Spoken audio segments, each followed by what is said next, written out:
warahmatullahi wabarakatuh. Betul-betul berkaitan dengan Waalaikumsalam warahmatullahi wabarakatuh. Ya, baik. Sehat kalau Bapak Ibu ya. Kemudian Pak Azharlah balik dari rumah sakit sudah ya? Sudah sehat ya Pak? Ya, alhamdulillah. Ya, alhamdulillah. Ya, alhamdulillah. Baik Bapak Ibu, ini mahasiswa ini sudah ada 10 orang. Bapak nanti usul saja karena waktu ya. Baik, hari ini saya kaitan dengan organisasi Bapak Ibu, bahwa adanya motivasi, adanya kepemimpinan, ya, pengaruh-pengaruh organisasi itu, hal-hal yang berada dalam organisasi itu kan saling mempengaruhi ya. Kita sudah tahu semuanya, mau punya tujuan dan lain sebagainya. Nah, maka dari itu satu hal yang kadang-kadang tidak bisa ataupun sulit untuk kita melakukannya dalam agama Islam. Nabi mencontohkan gitu ya, adanya beliau hijrah ya, Mekah, kota Madinah, itu salah satu upaya yang dilakukan Nabi, bagaimana kemudian tujuannya untuk supaya lebih baik gitu ya. Oke, jadi hari ini judulnya mengelola perubahan organisasi. Nah, ini yang paling penting sebenarnya. Bagaimana cita-cita kita, bagaimana niat kita, nawaitu kita untuk mau berubah. Berubah itu bukan berarti kemudian apa istilahnya itu total gitu. Oh ya, relatif saja. Maka dari itu ini yang perlu kita ketahui ya. Baik, perubahan itu apa Bapak Ibu? Ini sudah tahu lah ya Bapak Ibu, perubahan itu apa. Jadi yang awalnya nih hidungnya agak kurang mancung kira-kira, sekarang mancung kira-kira kan, misalnya kan. Itu perubahan, betul. Tapi kaitan dengan organisasi ini tidak bisa seperti itu gitu, karena banyak aspek yang kemudian harus dipertimbangkan.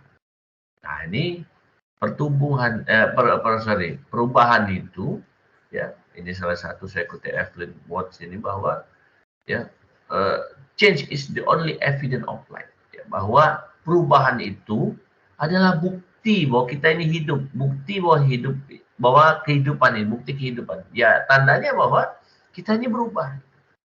Jadi ini menarik bahwa bukti bahwa kita ini hidup adalah dengan kita berubah.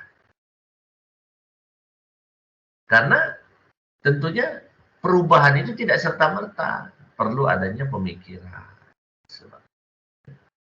Maka perubahan itu secara teoritis dikatakan bahwa menunjukkan adanya suatu proses dari kondisi yang satu ke kondisi yang lain. Jadi adanya apa istilahnya itu pergerakan atau berubah gitu, pergerakan gitu, yang dari kondisi satu ke kondisi yang lain.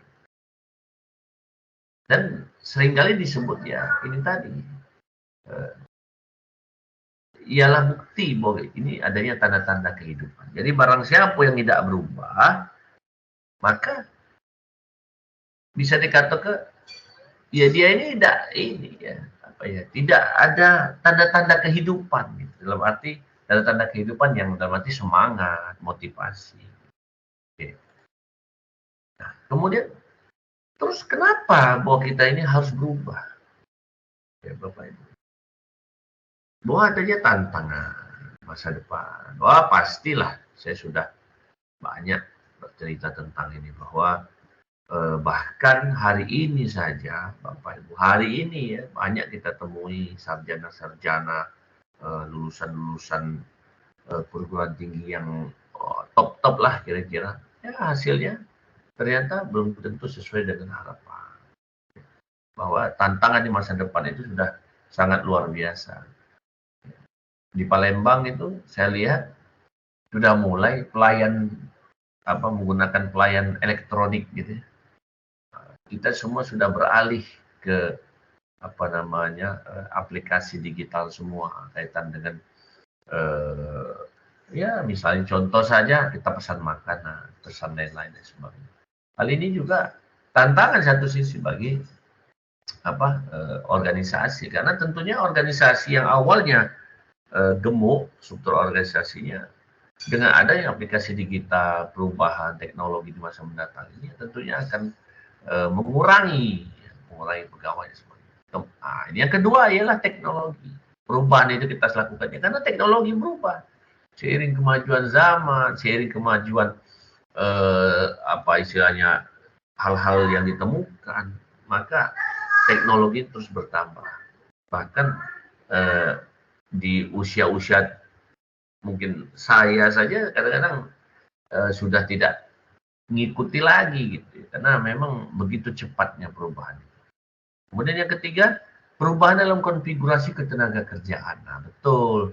Ini kaitan dengan seperti ASN Bapak Ibu, ada P3K, kemudian adanya tenaga-tenaga kontrak. Tahun depan informasinya bahwa tenaga kerja sukarela tidak ada lagi dan semuanya outsourcing.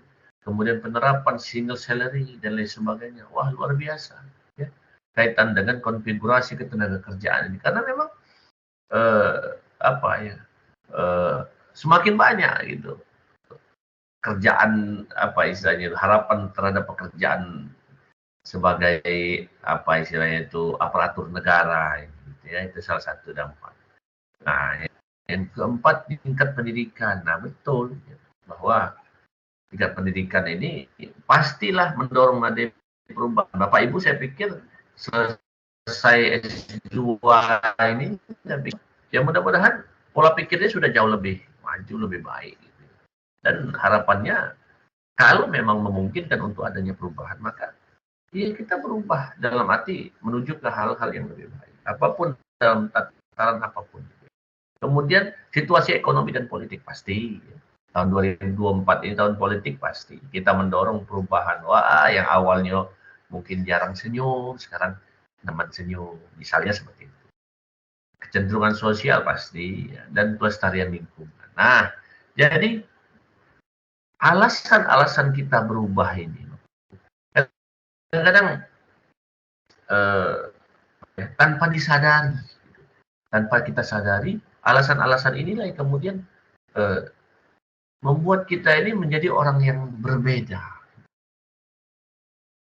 Kadang-kadang di luar rumah, misalnya saja, kita begini. Di kantor, kita begini.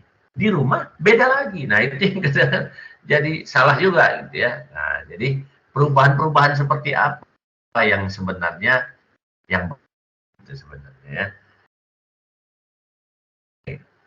Kaitan dengan organisasi, nah, apa sih yang kemudian penyebab organisasi itu harus dan perlu berubah? Yang pertama adanya gejolak masyarakat, pasti gejolak masyarakat. Masyarakat tidak pas lagi misalnya dengan manajemen dan sebagainya. Wah, jangankan organisasi dalam skup kecil, presiden saja digoyang. Iya kan? Nah, maka gejolak masyarakat ini kadang-kadang yang kita sebut people power itu, ya ini salah satu. Kemudian adanya pembagian pasar yang awalnya diolah yang istilahnya detak dewek, kocok dewek, bagi dewek dan sebagainya, dibagi. Ternyata harus ada pembagian tertentu. Nah, ini penyebab perubahan organisasi ini ada 11 ini yang kemudian membutuhkan unsur-unsur yang sering bekerja sama. Bapak Ibu, ya. Mulai dari tata kelola, mulai dari SDM, mulai dari anggaran. Semuanya harus bersinergi. Saya beberapa hari yang lalu saya ikut wawancara, Bapak. Kemudian saya ditanya seperti ini, Pak Amir, apakah Anda sepakat apabila sebuah organisasi itu berjalan tidak efektif, berarti yang disalahkan itu pegawainya, pegawainya. Ya katakanlah termasuk pimpinannya, karena pimpinan juga adalah pegawai. Gitu. Bedanya dia ada tataran tertentu. Saya bilang bahwa 3 unsur pengelolaan organisasi itu 3 unsur. Yang pertama anggaran. Yang kedua, SDM. Yang ketiga, tata kelola. Anggarannya bagus, SDM-nya bagus, ya, tata kelolanya tidak bagus, maka korupsi. Anggarannya tidak bagus, SDM-nya bagus, tata kelolanya bagus, nol. Tidak akan bisa bergerak kalau anggaran negatif, sekedar omong kosong. Anggarannya bagus, tata kelolanya bagus, SDM-nya tidak ngerti, sama saja. Maka sistem itu harus berkaitan. Bagaimana cara kita mengelola organisasi? Adanya anggaran, adanya SDM, dan tata kelola. Penyebab-penyebab perubahan inilah yang kadang-kadang antara satu dengan lain hal yang tiga unsur itu tadi, ya kadang-kadang tidak bisa dipahami secara secara menyeluruh oleh manajemen. Nah, ini nanti kita bahas. Baik, perubahan organisasi ini apa saja? Ya itu tadi, terencana dan tidak terencana. Wah, ini sudah pastilah Bapak Ibu ya, terencana itu jelas. Wah, masuklah pimpinan baru. Nah, beberapa minggu yang lalu ada yang bertanya dengan saya, Pak, bagaimana ini? Masuklah ini pimpinan baru, Pak, ya, ubah semua dan sebagainya. Nah, itu tergantung juga pada manajemen tadi ya, tingkat manajerial dia bagaimana. Tetapi ini bagian daripada perubahan yang terencana. Kalau dia tidak terencana, yang itulah yang disebabkan kadang-kadang gejolak masyarakat. Dia tidak memikirkan hal itu, di demo wong gitu dan lain sebagainya. Nah, maka jenis perubahan seperti ini yang dikatakan bahwa kalau kemudian terjadi sesuatu terhadap organisasi itu, ya tentunya organisasi ini harus prepare dalam rangka bagaimana. Jadi ada sifatnya mitigasi terhadap suatu hal yang terjadi di masa mendatang. Nah, ini jadi penting. Nah, ini menurut George Bernard Shaw bahwa progress is impossible without change. Bahwa kemajuan itu impossible diraih tanpa adanya perubahan. And those who cannot change the mind cannot change anything. Siapa yang tidak merubah pola pikirnya, dia tidak akan bisa merubah apapun. Sepakat. Saya pikir bahwa perbaikan itu atau kemajuan itu impossible, ya. Bisa diraih tetapi impossible, agak sulit lah tanpa ada perubahan. Ya betul, kalau kita seperti ini saja di kantor ada masalah didiam ke baik, nah dilapor ke Pak, susah Pak, kawan ini Pak, malas nian. Sudah kamu tegur, sudah Pak, masih juga, sudah ini sekali, sudah diam kelak, terimalah, sabar. Ya kadang-kadang seperti itu ya, misalnya ya tidak ada perubahan, tidak ada kemajuan, maka perlu adanya perubahan, Bapak Ibu. Ya, nah, oke, karakteristik perubahan itu bagaimana? Ini jenis-jenis atau karakteristik perubahan. Yang pertama, perubahan sesuatu yang misterius tidak dapat dipegang. Wah, betul ini bahwa misterius itu dalam arti kita ini tidak bisa. Kalau judul kita baso ini nih keren ini, langit nimpo pala. Ini langit nimpo pala itu kira-kira tahu-tahu, ya Allah, aku ditempatkan di tempat yang kurang baik, atau ya Allah, kami ini dapat pemimpin atau pimpinan yang model ini, atau ya Allah, anggaran kami dipangkas segala dan lain sebagainya. Nah, kira-kira kurang lebih seperti itu. Kemudian bahwa perubahan itu memerlukan change maker. Change maker ini siapa nanti kita lihat ya, bahwa tidak semua orang atau anggota dapat diajak melihat dan melakukan perubahan. Oke. Saya beberapa hari yang lalu juga ditanya oleh seseorang lah ya, seorang hebat lah, orang hebat. Pak Amir, bagaimana Anda melihat sebuah kreativitas?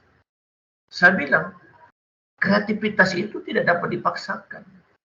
Bahwa ketika saya mencetuskan sebuah ide, orang yang mendengar belum tentu dia mampu untuk menerjemahkan apa yang saya maksud. Maka berdasarkan karakteristik perubahan ini, Bapak Ibu, bahwa tidak semua orang itu tuh dapat diajak bersama untuk melihat perubahan. Jadi ketika kita bicara cara seperti ini, Bapak. Bicaralah ini dengan forum ini, gitu ya. Bahkan mungkin ada juga yang tidak sepakat terkait dengan perubahan jenis. Apalagi ketika ada kepentingan di situ. Maka yang ada malah kita dianggap, wah, cak kehebatan, cak betatuan, cak segala macam. Ya kan? Apalagi ada kepentingan dalam arti, ya selama ini nyaman, ya. Apa namanya, periuk nasi pancar, misalnya kira-kira seperti itu. Itu kaitan dengan perubahan. Perubahan itu terjadi setiap saat, ya pasti. Bahwa perubahan itu mulai dari bangun tidur sampai tidur lagi, ya, itu berubah ya pasti. Mulai dari pergerakan, jangankan apa ya, kita bergerak itu sudah perubahan. Kemudian menciptakan dua sisi, positif dan negatif. Tadi saya sampaikan bahwa pasti ada pro dan kontra terhadap perubahan ini. Maka kita perlu menyikapi dengan baik. Kemudian butuh waktu, biaya dan kekuatan, pasti, ya. Pasti Bapak Ibu, ya, karena namanya perubahan itu. Nah, kemudian dibutuhkan upaya khusus untuk menyentuh perubahan. Kemudian biasanya perubahan itu diwarnai dengan mitos membawa kebaikan. Ya, salah satunya adalah dengan cara kita menggambarkan apabila kita berubah, itu kita akan seperti ini. Ya. Pasti yang namanya selama ini datang siang, aman, ya kan? Tahu-tahu sekarang ini pakai absen wajah. Wah, tidak pacak lagi datang siang dan lain sebagainya. Nah, di situ pasti pro dan kontra. Ya. Kemudian menimbulkan getaran emosi dan harapan. Wah, pasti. Namanya berubah, aku nak cepat. Yang kawan ini, cak, slow baik, emosi misalnya seperti itu. Kemudian kadang menakutkan dan menimbulkan kepanikan, pasti. Jadi karakteristik perubahan ini nih bisa dipelajari dan memang kadang kita hadapi hari-hari kita. Ini jenis perubahan menurut Kotler, bahwa apa sih kemudian perubahan yang mungkin bisa dilakukan. Nah, Kotler ini sudah merumuskan, ya, bahwa ada beberapa jenis perubahan. Yang pertama, rekonstruksi, kita bangun ulang, bangun kembali. Bagaimana bangun kembali? Ya kita sesuaikan, gitu ya. Tapi ini ada jenisnya. Kemudian merekayasa, bahwa apa yang sudah baik kita tingkatkan. Kemudian penyusunan strategi kembali. Nah, ini agak lebih detail, bahwa kita ulang dari awal kaitan dengan penyusunan strategi. Tentunya dengan melibatkan semua stakeholder. Kemudian adanya akuisisi, penggabungan perubahan itu. Awalnya sub bidang A dengan sub bidang B digabung. Apakah kemudian itu menjadi positif atau negatif? Itu nanti gitu. Yang penting ini adalah jenisnya. Kemudian ada perampingan, ini kita hilangkan. Atau orang ataupun organisasi atau kelompok yang tadi kita anggap dalam tanda kutip misalnya menghambat kemajuan, ini kita hilangkan. Kemudian dengan membangun atau mencetuskan program-program yang berkualitas. Ini Bapak Ibu, ya. Bisa juga ide-ide inovasi, kita sampaikan dalam rangka organisasi itu supaya baik. Gitu. Kemudian pembaharuan kultur. Nah, kultur organisasi inilah yang kadang-kadang dipengaruhi oleh yang saya pernah sampaikan kaitan dengan motivasi. Kultur ini kadang-kadang susah Pak kita. Kultur ini jangankan tingkat staf ya Pak ya. Tingkat pimpinan pun ya, kulturnya ini sudah dalam tanda kutip gitulah. Gitu ya. Jadi ini saya contoh kecil saja. Saya pernah tapi ini kaitan dengan saya gitu. Saya pernah mengalami ini. Suatu kali pimpinan tertinggi ataupun ya pimpinan tinggilah di Kota Palembang ini katakan dia marah dengan seseorang, bukan dengan saya tapi saya ada di situ. Nah, kau katanya kalau tidak benar pegawai, kupindahkan kau ke kelurahan. Menurut saya itu bisa saja tetapi tidak tepat. Bahwa seolah-olah kelurahan adalah tempat orang-orang yang ya seperti itu, bandel gitu dalam bahasa. Jadi anggapan-anggapan itu wajar kalau kemudian kelurahan itu tidak maju-maju. Itu contoh, itu contoh.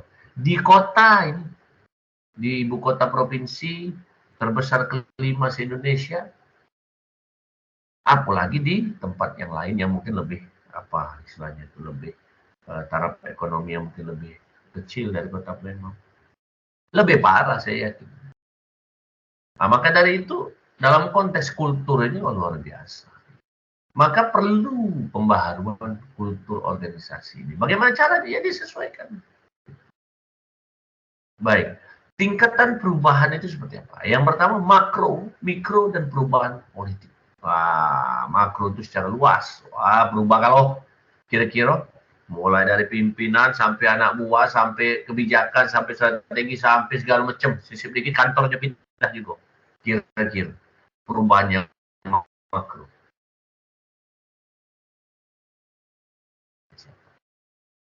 Itu yang di apa di menggunakan yang tadi apa direkayasa, apa diakuisisi, apa diperamping dan sebagainya. Kemudian yang ketiga perubahan politik. Wah, perubahan politik ini kadang-kadang tidak bisa diprediksi. Contoh ya, hari ini, tahun depan itu kontestasi politik pemilu presiden Republik Indonesia. Kita memprediksi ataupun calon ada berapa ya? 3 katakanlah ya. Siapapun nanti yang terpilih tentunya akan mempengaruhi apa istilahnya situasi politik di negara ini.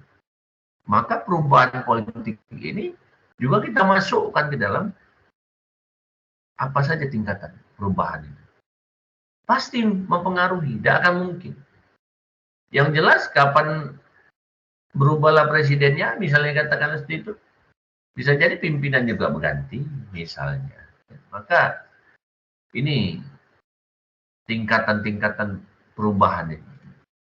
Nah, kemudian bagaimana model perubahan? Model perubahan itu apa ya istilahnya itu gaya perubahan itu.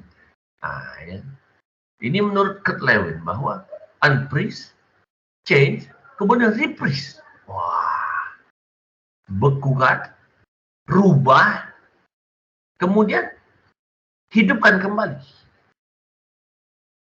Dalam arti hentikan, stop dulu, ya.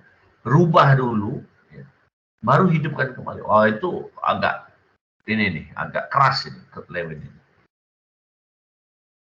Dia stop dulu, set, tutup dulu, cek dulu, wah sumbernya bagaimana, masalahnya di mana dan sebagainya, baru hidupkan kembali. Ah ini banyak dilakukan oleh pimpinan-pimpinan di negara ini, organisasi BUMN. Saya lihat Pak Erick Thohir pernah melakukan hal itu. Dia cari dulu sumber masalahnya di mana, kemudian baru di apa rubah struktur dan sebagainya, baru dia jalankan kembali. Banyak. Dan kadang-kadang Bapak Ibu, ya, unfreeze ini, ya, penghentian sementara ini, kadang-kadang disebabkan oleh sesuatu yang juga tidak terencana. Yang bisa tadi saya sampaikan, gejolak masyarakat, dilaporkan. Katakan yang selama ini bermasalah, maaf ngomong bisa tingkat korupsi tinggi, dilaporkan oleh kelompok masyarakat tertentu, ditangkaplah misalnya, ya. Nah, gitu. Kemudian direstrukturisasi kembali. Nah, ini yang sering terjadi lah akhir-akhir ini. Ya, kemudian pendapat kedua, model perubahannya, menurut Kotler, bahwa Kotler ini agak lebih slow. Pertama, bagaimana cara kita melakukan perubahan itu? Ya, kasih dorongan dulu lah, motivasi dulu lah. Kira-kira kalau udah dikasih motivasi seperti yang saya sampaikan beberapa minggu yang lalu, siapa tahu ada perubahan, gitu ya. Kemudian dia bentuklah agen perubahan. Dia tidak merubah, dia tidak dalam arti unfreeze, change, kemudian stop dulu, enggak, ganti struktur, enggak. Dia bentuk dulu agen perubahan. Wah, dicari dulu potensinya dan sebagainya. Kemudian visi perusahaan atau organisasi yang ada, ya, visinya itu di apa istilahnya ditingkatkan kembali. Kemudian dan seterusnya sampai dengan konsolidasi pencapaian visi. Jadi intinya potensi yang ada di dalam organisasi itu yang selama ini mungkin kurang optimal, dia konsolidasikan kembali. Jadi Kotler ini lebih apa ya, lebih slow gitu, lebih realistis dia, bahwa nggak bisa dia rubah tanpa apa namanya, dia rubah sendiri langsung pop, tidak bisa gitu. Nah, itu. Jadi ini dua model gitu ya. Kemudian tipe perubahan. Nah, tipe perubahan. Ini sorry saya kelebihan ketik ya. Bahwa berdasarkan ruang lingkupnya ada incremental or continuous change versus radical or discontinuous change. Bahwa perubahan yang terus menerus ya, atau slow tadi ya, ruang lingkupnya, perubahan yang tadi radikal, dia luar biasa.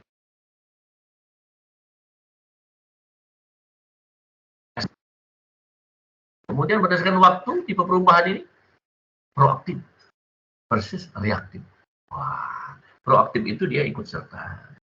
Kalau reaktif dia, ya tentunya dia hanya memberikan reaksi saja, tapi dia tidak ikut serta dalam perubahan. Nah, ini tipe-tipenya. Kemudian ini saya ambil dari Oden ya, bahwa ada 4 tipe perubahannya. Oke, ini pengertiannya bahwa apabila perubahan tadi proaktif dan incremental, ya, ini ada penjelasan lebih lanjut nanti. Ini nanti kapan saya ada kesempatan materi lagi akan saya sampaikan ya. Intinya adalah ada 4 tipe. Yang pertama turning conversion, adaptation dan reklamasi. Bahwa semuanya berkaitan, Bapak Ibu. Semuanya berkaitan. Dan semuanya berhubungan. Jikalau reaktif dan radikal, maka yang terjadi adalah reklamasi. Itu maksudnya. Jika yang terjadi, yang dilakukan adalah reaktif dan incremental, maka yang terjadi adalah adanya adaptasi. Itu maksudnya. Jadi ini tipe-tipe perubahan. Ya. Nah, ini skemanya. Nanti saya share ini. Ya. Oke. Siapa katakanlah yang kemudian melakukan perubahan itu? Bahwa kita perlu adanya pemrakarsa. Pemrakarsa itu siapa agen perubahan yang ditunjuk. Agen perubahan itu siapa saja. Yang pertama orang yang berkuasa. Atau orang yang ingin mengganti orang yang berkuasa. Atau pegawai kecil atau pegawai rendahan yang punya kekuasaan besar. Perubahan itu inilah Pak pelakunya, cenderung ya, cenderung. Tapi kemudian ada nggak perubahan itu, agen perubahan itu karena tiba-tiba saja Pak, tiba-tiba jadi muncul. Dia bukan uang berduit, katakanlah dia ini bukan uang berkuasa, dia ini bukan orang yang apa, tapi dia ini aja bisa saja gitu. Karena tingkat kepercayaan. Jadi beda juga gitu ya. Tetapi intinya adalah agen perubahan ini cenderung biasanya orang yang berkuasa. Kemudian apakah bisa dari luar? Bisa, Pak. Agen perubahan ini konsultan, dia mendorong bagaimana organisasi ini diajarinya untuk berubah. Banyak. Ketika organisasi kita, Bapak tahu ISO ya, International Standard Operation, bahwa ISO sekian ribu, ya kan? Dalam berbagai tataran gitu. Itu kan semua konsultan yang mengawasi kita. Itu salah satunya pemerakasannya. Kemudian strategi intervensi lah yang paling sering dilakukan. Wah, orang yang berkuasa tadi menjelaskan caranya, kita tinggal melaksanakan. Apa saja? Nah, kaitan dengan strategi intervensi itu tadi. Yang pertama adanya struktur. Kedua teknologi dan proses organisasi. Nah, ini yang dilakukan. Jadi kalau Bapak Ibu kemudian ditunjuk sebagai pimpinan atau agen perubahan atau niat untuk merubah, ya, ada niat untuk merubah, maka 3 unsur ini bisa kita lakukan strategi intervensi. Yang pertama, strukturnya bagaimana? perhatikanlah dulu, amati dulu, telaahlah dulu, strukturnya bagaimana organisasi ini. Kemudian yang kedua, apakah bisa kita manfaatkan teknologi untuk meningkatkan efektivitas organisasi. Kemudian yang ketiga, prosesnya bagaimana? Yang terakhir, bahwa itu tadi saya sampaikan bahwa tata kelolanya bagaimana. Kira-kira, strukturnya pegawainya bagus, teknologinya mendukung dalam arti sumber dayanya ada, ya. Tapi prosesnya tidak benar. Tidak benar ini banyak hal. Bukan banyak hal dalam arti misalnya ini bisa jadi memang aturannya tidak ada, atau aturannya tidak jelas, atau tidak pernah diajarkan. Jadi 3 unsur ini jadi strategi intervensi. Bagaimana kemudian kita, apabila kita ditunjuk, kita bisa melakukan itu. Kemudian, ini yang tadi saya sampaikan, unphrasing, moving, and freezing. Langkah-langkah proses perubahan ya. Jadi, taktiknya bagaimana? Nah, taktiknya bagaimana? Tadi dalam mengelola 3 unsur intervensi tadi. Yang pertama adanya pendidikan dan komunikasi. Jadi, ketika kita ditunjuk untuk menjadi agen perubahan itu, strategi dalam arti taktik ya, yang bisa kita lakukan yang pertama, pendidikan dan komunikasi. Bagaimana kemudian kita tingkatkan dan kita ajak mereka untuk berbicara. Bagaimana kira-kira sepakat nggak dengan apa yang ingin saya lakukan. Misalnya seperti itu. Kedua, ya, taktiknya menggunakan partisipasi. Nah, nanti di pertemuan selanjutnya saya akan jelaskan itu. Ya. Partisipasi.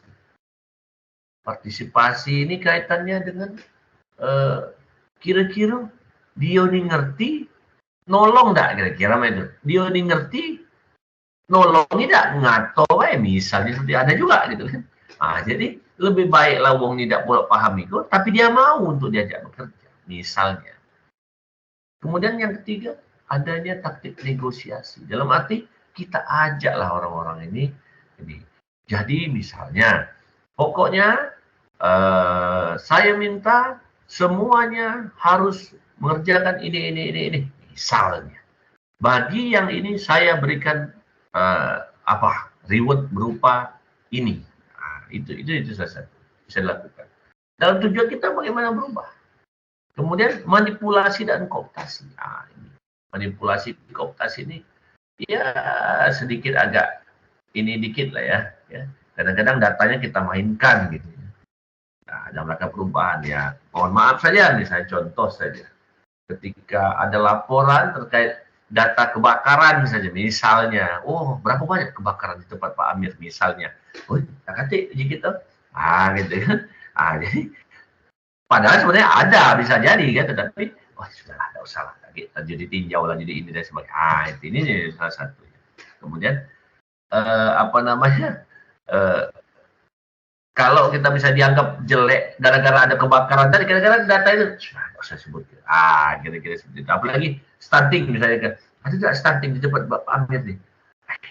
Daripada kalau kita sebut ke Galuh, terbongkar Galuh misalnya seperti itu ya kan. Maka ada tidak stunting di tempat Pak Amir. Aduh dikit baik. Kira-kira seperti itu. Kemudian adanya paksaan ya, taktik paksaannya itu tadi intervensi. Maka cenderung oleh orang yang berkuasa atau memiliki kekuasaan. Nah ini faktornya Bapak Ibu. Ya. Perubahan ini kadang-kadang tidak berhasil.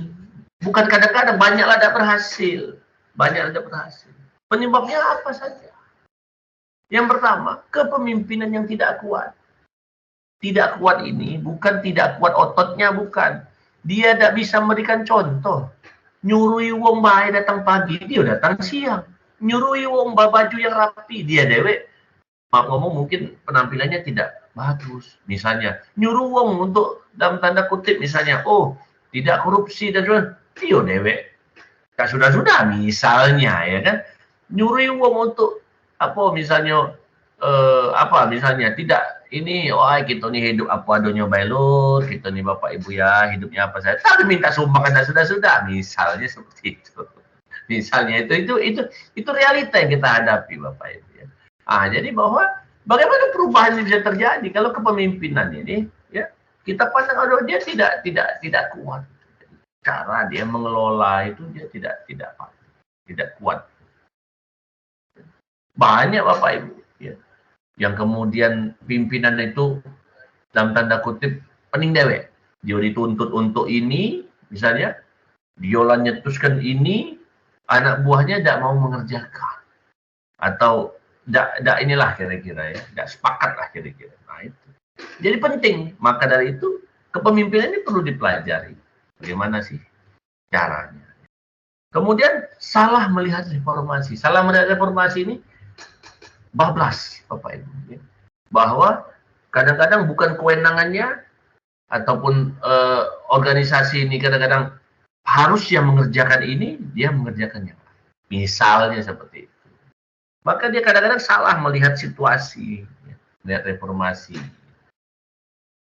Kemudian yang ketiga, sabotase. Ini yang sering terjadi, sabotase ini. Kadang-kadang sabotase ini dulur dewek. Wong di dalam tulah.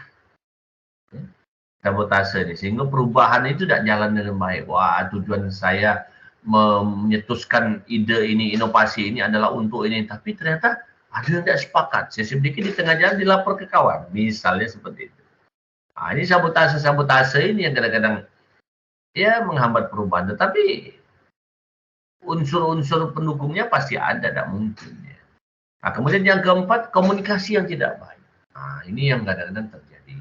Bahwa tadi saya sampaikan di awal, kreativitas itu atau perubahan, ide-ide perubahan yang baik itu kadang-kadang belum tentu bisa diterima oleh semua orang. Maka perlu dikomunikasikan. Nah, tadi kan ada beberapa taktik, ada beberapa model, ada beberapa gaya untuk pendekatan-pendekatan menuju perubahan itu. Ya. Ini komunikasi. Kadang-kadang komunikasi ini abai kita terhadap komunikasi ini, Bapak Ibu. Ya. Kita paham lah itu di apel pagi, Bapak Ibu saya harapkan begini. Apalah, Bapak itu ngomong apa, Bapak itu misalnya, kan? Itu. Maka komunikasi itu penting. Kemudian yang kelima adalah bahwa masyarakat tidak mendukung. Ini faktornya banyak, karena mungkin tidak menyentuh pada kepentingan masyarakat, sehingga ya masyarakat tidak mendukung atau melanggar misalnya.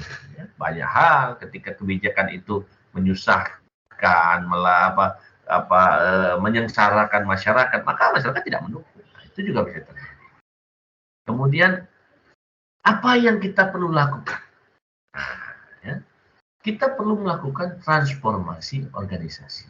Apa itu transformasi? Ini saya kutip ya, bahwa transformasi organisasi itu ialah pergeseran secara radikal dari satu keadaan ke keadaan lainnya sehingga signifikan.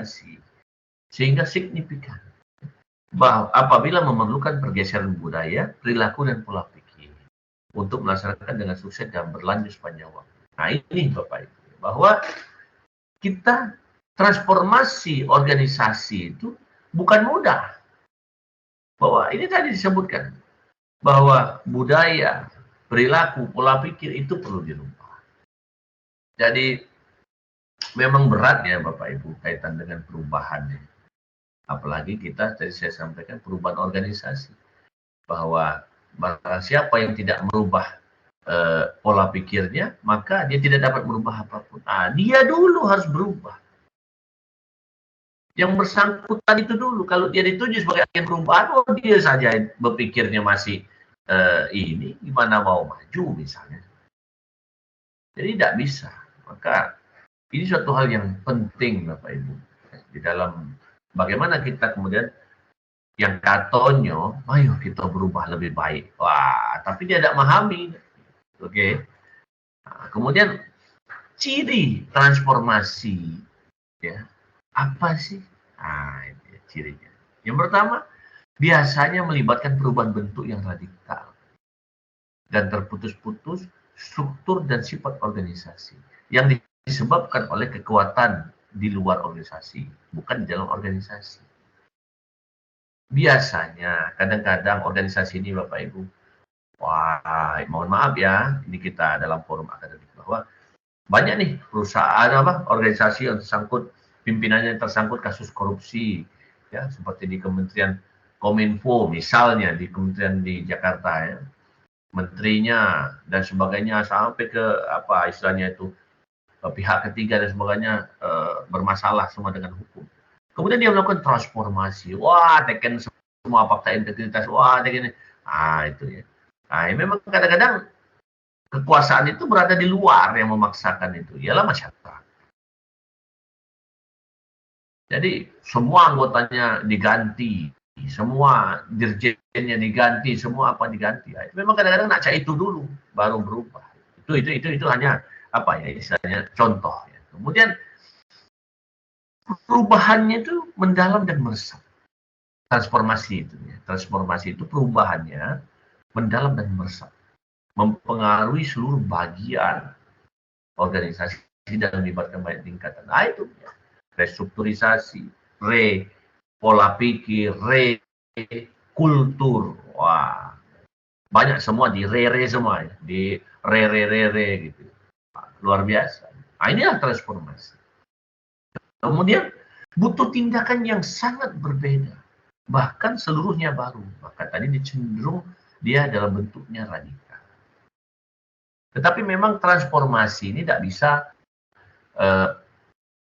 misalnya saya ditunjuk sebagai pimpinan nih, wah menang pilkada kira-kira kan, ditunjuklah saya jadi pimpinan di tempat ini misalnya, dan saya mau transformasi organisasi, udah benar-benar berhenti ke kalau ini bisa juga Bapak Ibu kapak uang ya, zaman Mak Nyari tidak bisa lagi juga seperti itu, tapi bisa lakukan dengan apa istilahnya itu menggunakan pendekatan-pendekatan. Maka tadi itu taktik-taktiknya saya sampaikan. Dalam rangka menuju transformasi organisasi bisa kita lakukan, tetapi tidak dengan ngomong di apel, wah kalau kamu ini, kamu saya ini kan, bahkan maaf ya, menggunakan kalimat-kalimat yang apa mungkin rasis, kalimat-kalimat tertentu yang mungkin memancing emosi, wah banyak udah dilaporkan, bahkan dilawan mungkin oleh organisasi. Maka perlu adanya strategi. Oke ya Bapak Ibu ya. Dalam proses transformasi organisasi itu ada istilah yang dikenal 4R.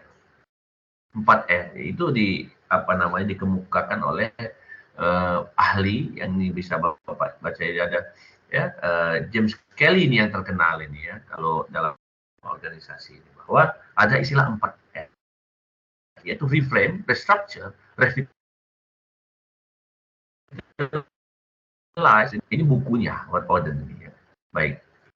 Apa 4R itu, Bapak Ibu, dalam rangka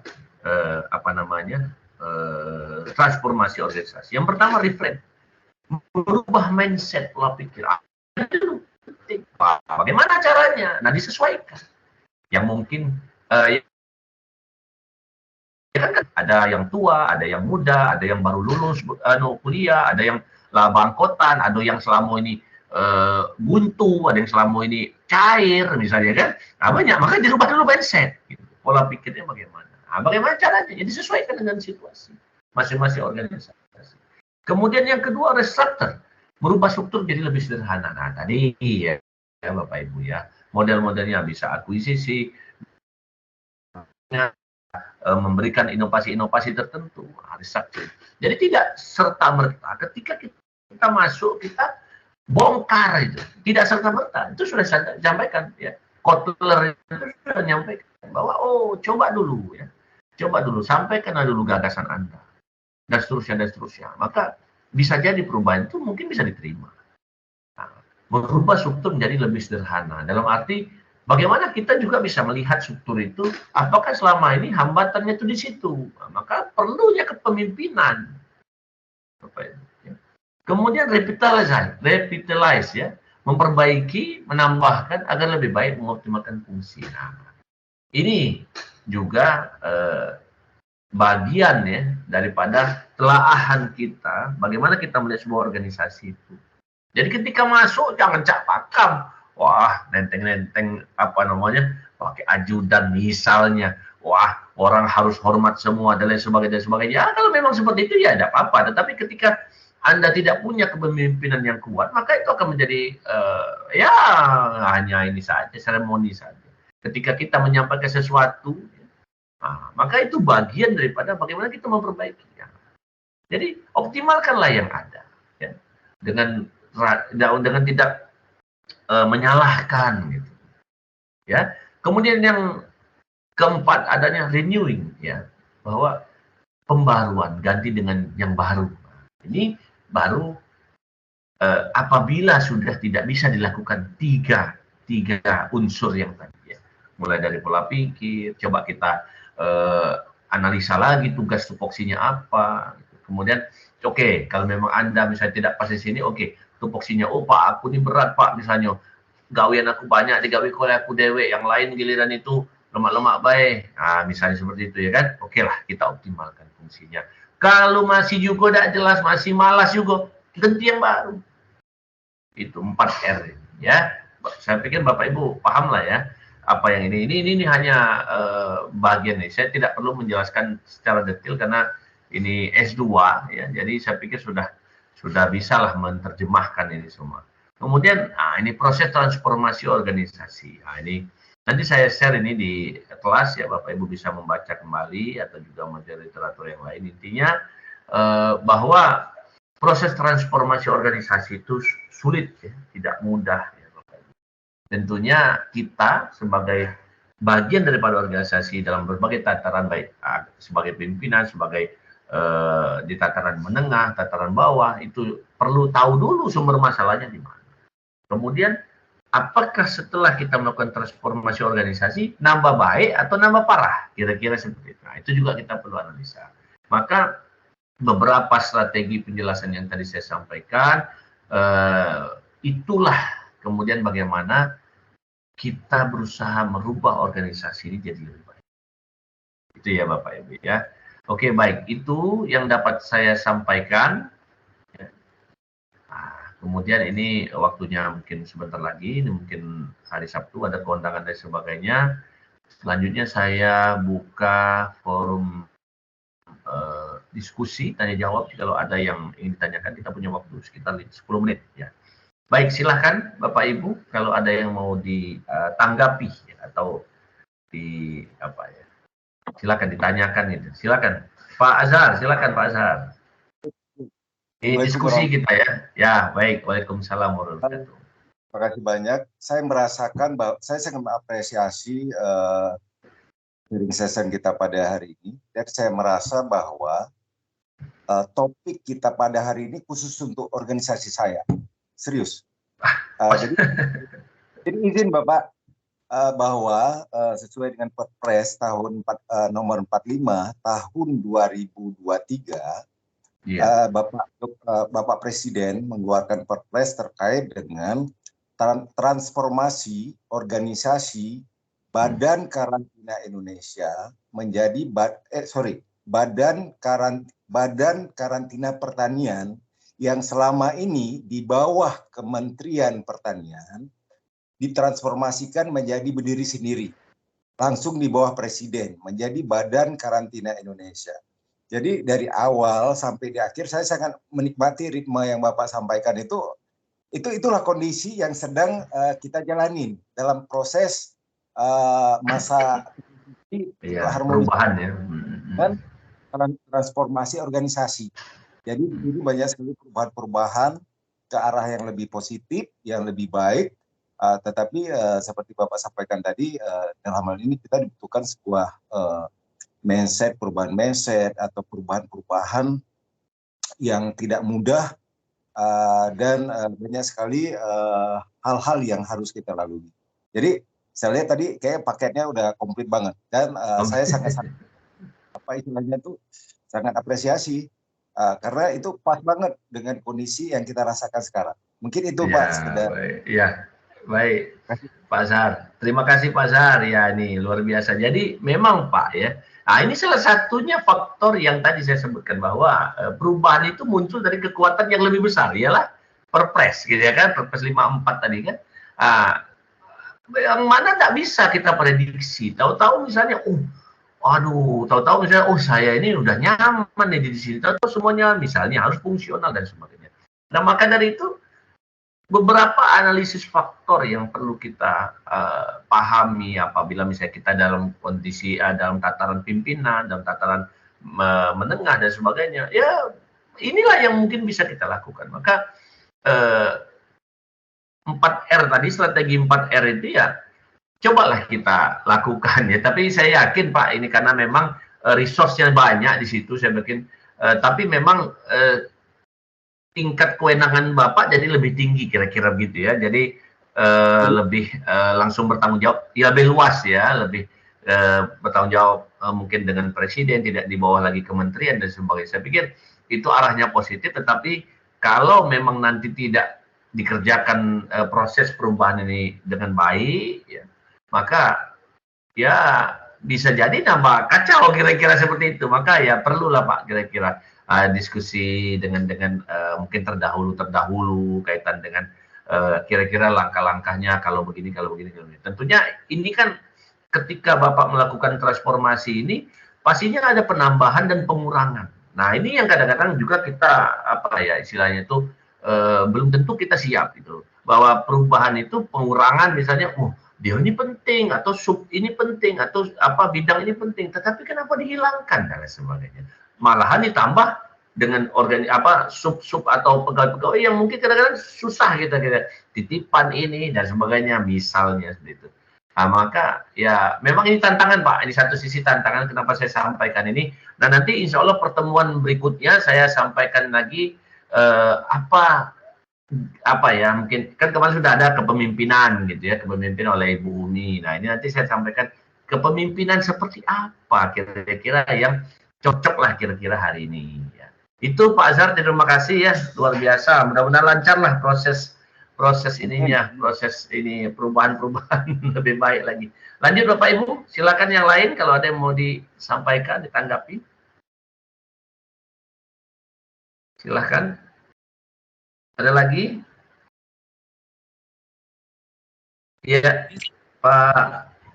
Ya, silakan. Halo, izin Pak. Ya, halo. Ya, silakan Pak. Siapa ya? Oh, Pak Makmun. Ya, silakan. Pak Makmun ya. Suaranya nggak muncul, Pak. Oh, ini Pak Budi, sorry, Pak Budi. Pak Budi Kurniawan, sorry. Ya. Pak Budi, silakan Pak Budi. Ya. Ya Pak, terkait dengan permasalahan istilah perubahan gitu ya Pak ya, memang ini di kondisi perpolitikan kita juga kaitannya nanti kepemimpinan presiden gitu Pak ya. Ini kan ada di sisi bahwa pihak yang satu akan meneruskan dengan berarti akan tidak ada perubahan di situ. Namun di sisi juga pimpinan lain yang mau ada perubahan. Kira-kira seperti ini, kira-kira apa yang harus kita perbuat rakyat gitu Pak, kira-kira untuk dari kondisi seperti ini. Iya. Oke Pak Budi, terima kasih. Jadi Pak Budi gini, kalau politik ini kadang-kadang perubahannya kadang-kadang tidak bisa kita sandarkan dengan sistem yang apa istilahnya itu yang kita bahaslah hari ini kira-kira. Karena memang perubahannya itu cenderung kalau politik itu pasti ada kepentingan Pak. Sementara apa yang kita sampaikan di sini perubahan itu dalam rangka ya memang kita ingin lebih baik. Dan contoh Pak Azhar tadi dia ya pasti tentunya harapannya jauh lebih baik misalnya seperti itu karena memang tujuan di apa misalnya ditransformasikan itu misalnya supaya kewenangannya lebih luas dan sebagainya. Tapi ketika dikaitkan dengan politik, Pak, siapapun nanti misalnya presiden misalnya, Pak, ketika ini jargonnya kan pasti melanjutkan yang baik misalnya seperti itu. Tapi kan belum tentu orang lain yang selama ini setuju ataupun tidak setuju ya pasti tidak setuju. Ngapain kan tidak melanjutkan yang ini misalnya seperti itu kan. Nah jadi ketika dikaitkan dengan perubahan yang kita maksud pada pagi ini, Pak, ya tentunya perubahan yang tanpa kepentingan politik ya dalam arti kita anggaplah politik itu menjadi suatu penyebab perubahan. Tetapi kepentingan di dalam politik itu pasti berbeda, Pak. Jadi perubahan-perubahan itu ya tidak bisa kita prediksi, Pak. Jujur saja kalau saya menjawabnya demikian. Karena kalau uji politisi ini tadi, oke, kita berubah, belum tentu, Pak. Bisa jadi lebih parah dia dari orang sebelumnya. Ya kan, kira-kira kan? Nah, kira-kira jadi berubah. Oh, saya ini mau berubah. Makanya tidak bisa kita istilahnya kita patokan itu ini gitu, Pak. Itu menurut pendapat saya, karena suatu hal yang kemudian berbeda gitu ya. Oke, baik Pak Budi. Kira-kira gitu Pak Budi. Kalau itu pendapat saya Pak Budi. Mungkin ada pendapat yang lain Bapak Ibu, silakan. Admin bagaimana? Admin? Ya Bapak, waktunya udah habis Bapak. Oke, baik. Ya, ada lagi Bapak Ibu yang mau disampaikan atau cukup nanti saya ini share ke kelas ya, di classroom. Cukup? Cukup, baik Bapak Ibu, terima kasih. Sekali lagi mungkin kita cukupkan sampai di sini dulu. Mudah-mudahan apa yang saya sampaikan ini bermanfaat, dan ini memang relate ya, berhubungan sekali dengan pekerjaan-pekerjaan kita sehari-hari. Saya juga mengalami Bapak Ibu pasang surutnya, mengalami juga maaf ya, banyak kekecewaannya juga, tetapi ya tentunya tujuan kita insya Allah baik semua, dan langkah kita untuk sekolah ya, S2 itu bagian daripada perubahan menuju yang lebih baik. Itu ya Bapak Ibu, terima kasih. Saya mohon maaf kalau ada hal-hal yang kurang pas, kurang berkenan. Terima kasih atas perhatian dan responnya. Dan saya berharap Bapak Ibu mahasiswa S2 nih Pak ya, ini Bapak Ibu ini saya apakan sedikit ya. Tidak, bagi saya prestasi itu nomor 2. Tetapi bagaimana kita menelaah berpikir, ya, menelaah berpikir. Nilai daripada mata kuliah ini mau dapat A, B, C ataupun apa ya, predikat apa dan sebagainya, itu ya itu bisa bisa nanti kita lihat. Tetapi bahwa Bapak Ibu berani menyuarakan, berani berpendapat, berani mengutarakan gagasan. Nah, itu yang kita harapkan dalam strata 2 ya. Karena kayak beda, kalau strata 1 dia hanya mendeskripsikan, tetapi ketika strata 2 dia menganalisa ya, bagaimana strategi, bagaimana kemudian melihat sesuatu itu lebih detail, lebih teknis. Saya harap demikian untuk ke depan, nanti mudah-mudahan lah ya kita terus berkembang terus ya. Terima kasih sekali lagi, selamat berakhir pekan dengan keluarga, sehat selalu. Wassalamualaikum warahmatullahi wabarakatuh. Waalaikumsalam. Terima kasih Pak. Terima kasih. Ya. Semoga sehat selalu. Waalaikumsalam warahmatullahi wabarakatuh. Kembali. Untuk Bapak Ibu mahasiswa silakan melanjutkan ke mata kuliah selanjutnya.